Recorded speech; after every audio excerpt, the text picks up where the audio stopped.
তো আসসালামু আলাইকুম। তো আমাদের গ্রুপ করা সাবের ফিটিং এর কাজ চলতেছে।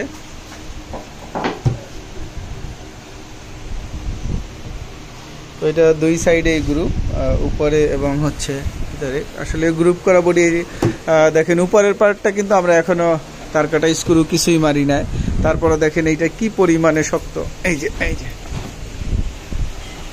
এটা ধাক্কা দিলে কোনো দিকে যাইতেছে না, এটা অনেক পরিমাণে শক্ত। কিন্তু এখানে কিন্তু তার কাটা স্ক্রু কিছুই মারা হয় না, শুধু গ্রুপের কারণে এতটা মজবুত। জিহাদের দিকে আসো, এটা উঠাও। যেমন এইটা আমি যেদিকে মন চায় সেদিকে নিয়ে যাইতে পারতেছি, কিন্তু হচ্ছে তার কাটা স্ক্রু কিন্তু কিছুই নাই। এখন আমরা এটা উঠায় ফেলাবো। দেখেন গ্রুপ করা সাবের কি পরিমাণ শক্তি। এটা উঠাও তো, হ্যাঁ টপ উঠাও।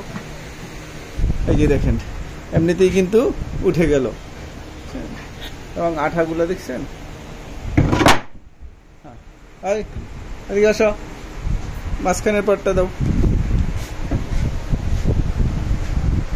বাস, এখন আমরা আবার বসাইলাম গ্রুপে একদম। এই যে উপরে যে গ্রুপগুলো আছে একদম গ্রুপে বসাই দিলাম।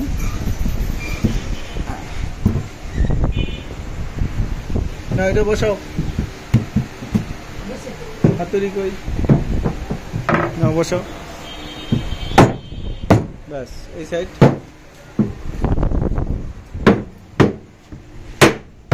এখানে। ব্যাস,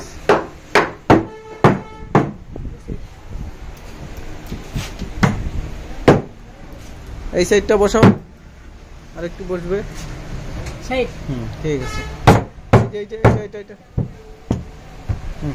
বাড়ি দাও আস্তে, এত জোরে বাড়ি দাও। বাস, এই যে গ্রুপের ভিতরে, এটা গ্রুপের ভিতরে ঢুকে গেছে। এখন এইটা আপনি যতই চান, এদিকে যতই মনে করেন যে ধাক্কা দেন, এটা স্লিপ করবে না, কারণ এটা এদিকেও বোর্ড আছে এদিকেও বোর্ড আছে, যার কারণে এটা দুই দিক থেকে কোনো দিকেই যাবে না। এখান থেকে ভেঙে যাবে কিন্তু এই পার্ট ছুটতে পারবে না। এই যে আবার এখন আমরা ধাক্কা দিতেছি, এই যে ধাক্কা দিয়ে একদম সরায় ফেলাইতেছি, কিন্তু পড়তেছে না বা খুলতেছে না। হ্যাঁ, এটা হচ্ছে গ্রুপ করা বডির হচ্ছে এইটা বিশেষত্ব, যেটা ভেঙে যাবে কিন্তু কখনো জয়েন্ট ছুটবে না। তো এটা হচ্ছে আমাদের CRW28, এগুলো সম্পূর্ণ স্ক্রু দিয়ে করা।